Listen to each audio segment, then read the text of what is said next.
Social media నిన్న కూడా ముఖ్యమంత్రి రేవంత్ రెడ్డి గారు విదేశాల నుంచి వచ్చినాక నిన్న రాత్రి కూడా మాట్లాడుతూ సోషల్ మీడియా ప్రతి ఎమ్మెల్యే, ప్రతి డిసిసి ప్రెసిడెంట్, ప్రతి ఎంపీ, ప్రతి ఎమ్మెల్సీ కాంగ్రెస్ పార్టీలో ఈరోజు పక్క పార్టీల మాదిరిగా కిరాయికి తెచ్చుకొని సోషల్ మీడియా నడిపాల్సినటువంటి దౌర్భాగ్య పరిస్థితి ఉండొద్దని కోరుకుంటున్నాం. ఎందుకంటే అందరం కలిసి, ఎందుకంటే ఎమ్మెల్యే మల్రెడ్డి రంగన్న కూడా పక్కనే ఉండు, మనకున్నటువంటి ఎమ్మెల్యేలు అలాగే కాన్స్టిట్యున్సీ ఇన్ఛార్జీలు ఉన్నటువంటి ఎంపీలు, కంటెస్ట్ చేసినటువంటి ఎంపీలు, 33 మంది జిల్లా అధ్యక్షులు, కార్పొరేషన్ చైర్మన్లుగా ఉన్నటువంటి వారు, వైస్ ప్రెసిడెంట్స్, జనరల్ సెక్రటరీస్ ఎంతమంది అవుతారు? 200 పైచిలకు కార్యవర్గం ఇది. ప్రతి ఒక్కరు కనుక మీడియాను అడ్రస్ చేయాలి. ప్రతిరోజు ఏదైతే ప్రతిపక్షాలు దారుణమైనటువంటి అబద్ధాలతో దాడి చేసినప్పుడు తిప్పికొట్టే ప్రయత్నం చేయడమే మన లక్ష్యంగా పెట్టుకుంటే ఈరోజు ఏ కిరాయి ముఠ అవసరం లేదు, ఏ స్క్రైబులు సబ్బులు అవసరం లేదు మనకు.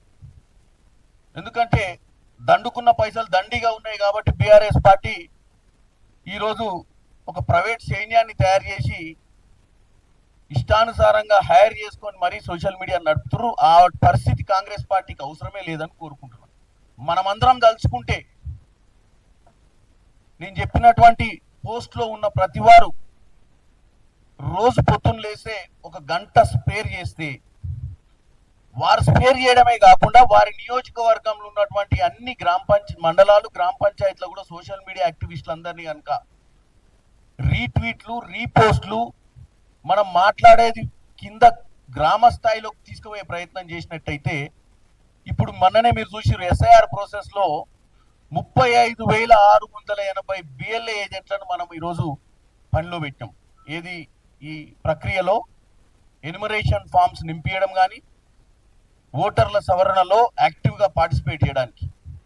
అదేవిధంగా సోషల్ మీడియాలో కూడా కనుక మనం ప్రతి బూత్కి ఒక్క సోషల్ మీడియా వారియర్, అంటే అందరు సోషల్ మీడియా వారియర్స్ వీడియోలు చేసి ప్రెస్ మీట్లు పెట్టాల్సిన అవసరం లేదు, లేకపోతే కంటెంట్ రిలీజ్ చేయాల్సిన అవసరం లేదు. వాళ్ళు కేవలం ముఖ్యమంత్రి రేవంత్ రెడ్డి గారు, పిసిసి అధ్యక్షులు మహేష్ కుమార్ గౌడ్ గారు, మీనాక్షి నటరాజన్ గారు, రాహుల్ గాంధీ గారు, ఖర్గే గారు, కేసీ వేణుగోపాల్ గారు, ఇలాంటి పెద్ద మనుషులు, అంటే మంత్రులు, వాళ్ళ స్థానికంగా ఉన్నటువంటి ఎంపీలు, ఎమ్మెల్యేలు మాట్లాడినప్పుడు ఆ కంటెంట్ ని షేర్ చేస్తే చాలా ఆ ఊర్లలోకి వెళ్ళిపోతాయి, ఆ బూత్ లో. కాబట్టి ఈ ఇంక్లూజివ్నెస్, అంటే సోషల్ మీడియా అనేది ఇంక్లూజివ్ గా చేసుకోవాల్సినటువంటి పరిస్థితి ఉంటుంది. ఇప్పుడు నవీన్ పెట్టం గారు ఈరోజు ఇన్ఛార్జ్ గా తీసుకొని వారు, అలాగే మళ్ళీ స్పోక్స్ పర్సన్స్ ని కూడా క్రియాశీలకంగా ఉన్న వాళ్ళు, ఈ మధ్యనే స్పోక్స్ పర్సన్స్ విషయంలో కూడా ఇక్కడ ట్రైనింగ్ జరిగింది, ఇంటర్వ్యూస్ జరిగినాయి.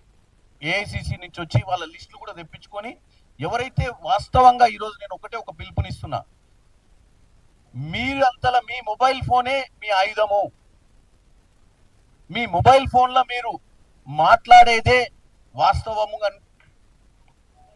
నమ్మి మీరు కనుక ప్రజల మధ్యానికి పంపించి వాస్తవాలు తెలియజేస్తే మీరే నాయకులైతారు. ఈరోజు మీడియా అనేది చాలా ఇంపార్టెంట్. ఏ సింబల్ అయితే 100 రోజుల ముందు వచ్చినటువంటి విజిల్ సింబల్ ని మీరు ఒక్కసారి చూసినట్టయితే, తమిళనాడులో విజయ్ ముఖ్యమంత్రి కావడానికి కేవలం సోషల్ మీడియానే కారణం.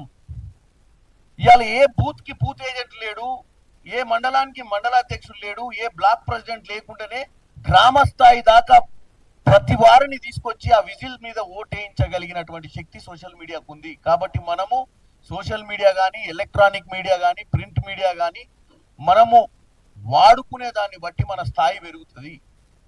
రేపు పొద్దున జెడ్పీటీసీ కావాలన్నా, కింద గ్రామ పంచాయతీ సర్పంచ్ కావాలన్నా, ఒక ఎమ్మెల్యే కావాలన్నా, ఒక కొత్తగా ఒక ఎంపీ ఏం చేసినా, ఇవాళ నేను చామల కిరణ్ కుమార్ రెడ్డిగా ఒక పార్లమెంట్ సభ్యుని కావడానికి కారణం ఇక్కడ ఉన్నటువంటి పాత్రికేయ మిత్రులే నాకు సహకరించారు. ఆ రోజు ఒక మీడియా కమిటీ చైర్మన్ గా ఈ రాష్ట్రానికి నన్ను పరిచయం చేసిర్రు. ప్రతిరోజు నేను పెట్టే ప్రతి ప్రెస్ మీట్, ప్రతిరోజు నేను ఇచ్చే ప్రతి కౌంటర్ని మీరు ప్రజలకు తీసుకుపోవడం వల్లనే భువనగిరి లాంటి కీలకమైనటువంటి పార్లమెంట్ లో నాకు అవకాశం వచ్చింది. ప్రజలు నన్ను గుర్తుపట్టి 2.5 లక్షల పైచిలకు మెజార్టీతో గెలిపించిర్రు. కాబట్టి నేను చెప్పేది ఏంటంటే, ఎవరన్నా కొత్తగా రాజకీయాలలో యాస్పిరేషన్స్ ఉంటే దూరంగా ఉండకండి, పార్టీని ఓన్ చేసుకోండి. ఎవరికి చెప్పాల్సిన అవసరం లేదు, ఎవరికి ఏం చేయాలని చెప్పాల్సిన అవసరం లేదు. పార్టీ లైన్ ఏందో తెలుసుకొని ఆ లైన్ లో మాట్లాడుకుంటూ గ్రామ స్థాయి దాకా మాట్లాడినట్టయితే పక్క పార్టీలు అవలంబించేటువంటి విధానాలకు మనము ఆర్గానిక్ వేలా సిస్టమేటిక్ గా మన సొంత పార్టీ కార్యకర్తలే గనుక ఈరోజు కాంగ్రెస్ పార్టీ చరిత్ర 130 ఏళ్ల చరిత్ర. ఈ పార్టీకి ప్రతి బూత్ స్థాయిలో స్ట్రెంగ్త్ ఉన్నటువంటి పార్టీ. కాబట్టి ఇది ఇంక్లూజివ్ తోటి పోవాలి. ఎందుకంటే ముఖ్యంగా మీరు నిన్న ఈ మధ్య కాలంలో కంటిన్యూగా చూస్తున్నారు. ఈ రోజు కూడా నేను నా బాధ్యతగా, నాకు ఎవరు చెప్పలే, ముఖ్యమంత్రి గారు నిన్న సాయంత్రం ప్రెస్ మీట్ పెట్టిరు. ప్రధానమంత్రి నరేంద్ర మోడీ గారిని అడిగిరు. ఏమని అడిగిరు? వికసిత్ భారత్ 2047 30 ట్రిలియన్ ఎకనామీ నువ్వు డబుల్ ఇంజన్ సర్కార్ తోటే నడుపుకుంటావా అని. అంటే నీ బీజేపీలో ఈ 18వ లోక్సభలో నీతో పాటు అంటగాగినటువంటి పార్టీలు రూల్ చేసే రాష్ట్రాలకే నిధులు ఇస్తావు, ఆ రాష్ట్రాలలో ఉన్న ముఖ్యమంత్రులకే ఇంపార్టెన్స్ ఇస్తావు. గుజరాత్ ముఖ్యమంత్రి ఏదైతే వైబ్రెంట్ గుజరాత్ కోసము కెనడాకు యుఎస్కి పోతే ఆయనకు పర్మిషన్ ఇచ్చిర్రు. ఆయన పోయి అందరినీ కలుస్తుండ్రు. నిన్న ముఖ్యమంత్రి గారు ఏం అడిగిర్రు?